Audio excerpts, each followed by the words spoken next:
Kahit nasubsob sa pagsasanay si pambansang kamao Manny Pacquiao, binibigyan pa rin niya ng oras ang fans na bumibisita sa kanya sa gym. Ngayong araw, mga babaeng bodybuilder at 16 na taong gulang na Pinoy boxer ang dumalaw kay PacMad. Live mula sa Los Angeles, California sa Amerika, may ulat on the spot si Mark Zambrano. Mark?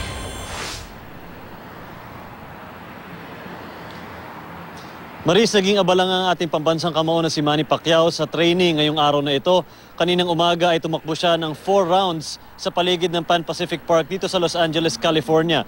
At Maris, habang nagtitraining ito si Manny Pacquiao ay nagkaroon siya ng pagkakataon na makilala din ng ilan sa ating mga Pinoy athletes na gumagawa ng pangalan dito sa Amerika. Nakilala natin ang gold medalist sa Arnold Classic Bodybuilding Tournament last year na si Sherry Espera.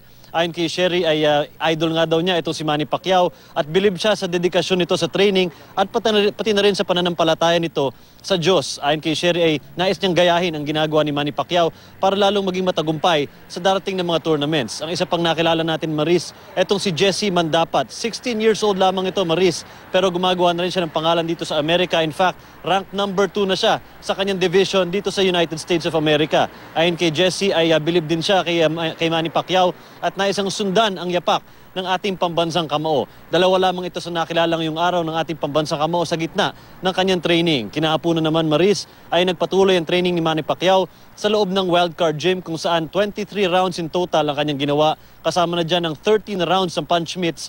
Imbis na sparring ginawa kaninang araw, Maris, ay iniba nila para magkaroon daw ng variation at hindi masyadong magbugbog ang katawan ng ating pambansang kamao.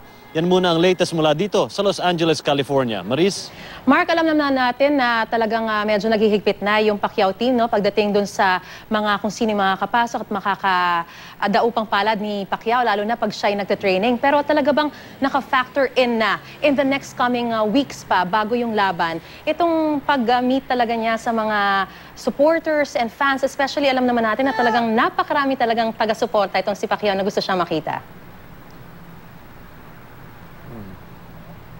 Maris, sa ating obserbasyon, yun sa wildcard gym talagang sarado yan. Wala nakakapasok dyan. In fact, kahit kaming mga miyembro ng media, hindi pwedeng pumasok sa loob. Whether it's sparring day or not, talagang bawal pumasok sa loob dyan. Pero pagdating doon sa Pan Pacific Park o kaya doon sa Griffith Park kung saan tumatakbo siya every morning, ay nagkakaroon ng pagkakataon yung mga fans sa makita at minsan nagkakaroon sila ng pagkakataon para pumirma, na magpapirma rather kay Manny Pacquiao ng mga t-shirts, mga gloves. Siguro mga 5 to 10 minutes binibigyan ni Manny ng pagkakataon yung mga yan.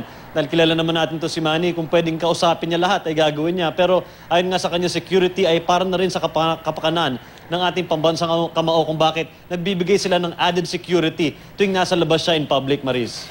Alright, Mark, gusto ko lang din makibalita tungkol dun sa mga ticket sales dyan sa laban ni Pacquiao at Mayweather dahil ang sinasabi sold out na talaga para dun sa mga gustong makanood ng live. Pero may binabangkit si Bob Arum na merong 500 available tickets na i-open this Monday dyan sa Los Angeles.